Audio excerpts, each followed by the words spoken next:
Welcome to Lecture 2 of Introduction to Quantum Field Theory, Physics 7-70. In this lecture, I'll be talking about the quantum mechanical partition function.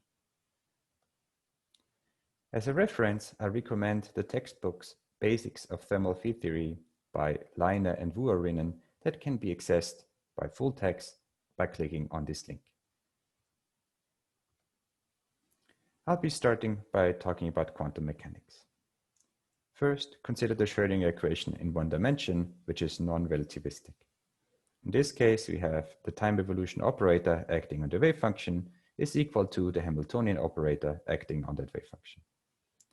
I'll be talking about Hamiltonian operators that have a canonical form, which is just the usual kinetic term plus a potential that's time independent.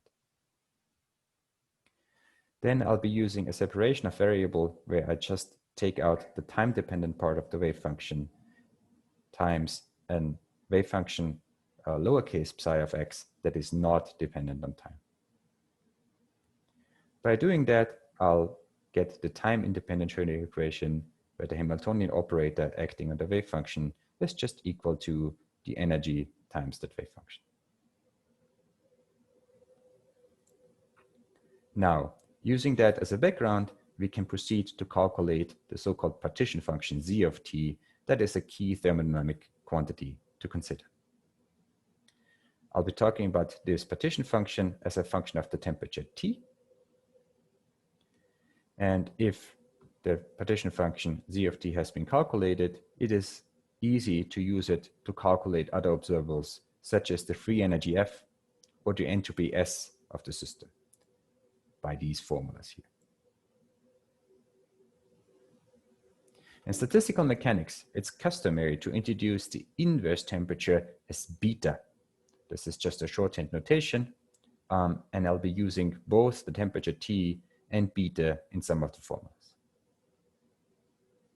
Using beta, the partition function z of t is simply defined as the trace of e to the minus beta h hat, which is just the Hamiltonian operator. In quantum mechanics, the trace is just a trace over Hilbert space. If we have the energy eigenstates as a basis, we can use the fact that the Hamiltonian operator acting on a single eigenstate n just gives the energy eigenvalue En times that state here to calculate the partition function. For the example that I'll talk about here, I will be assuming that the energy states are discrete, and they're labeled by this discrete index n that goes from 0, 1, 2, all the way to infinity. That's the case.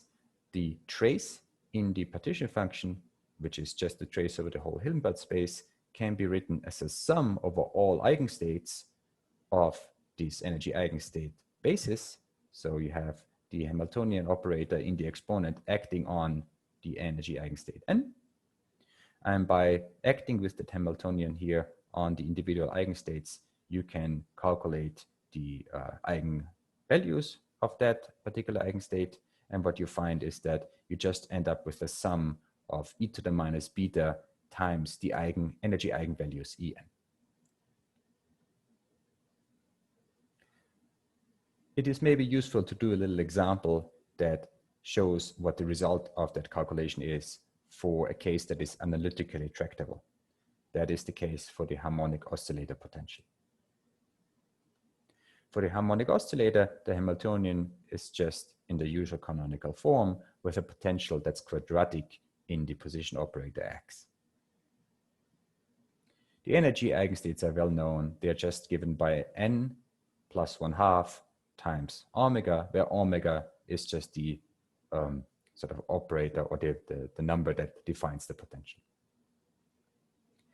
Using these energy eigenvalues in the formula for the partition function that we just had, the partition function just becomes a sum of e to the minus beta times En, where En is now the energy eigenvalue.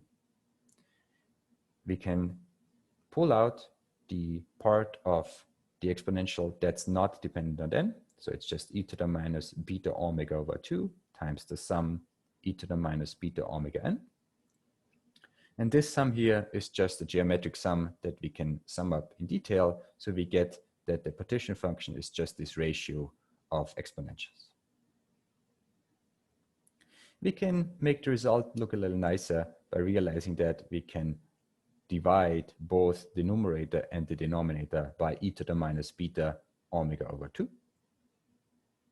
So we get this particular structure here in the denominator. And looking at this, one can easily recognize that this is nothing but the sine hyperbolic of beta omega over 2 times a factor of 2. So that's our result for the quantum mechanical partition function of the harmonic oscillator. And we'll be using that as a sort of test for some of the other results that we'll be finding. This concludes the first lecture.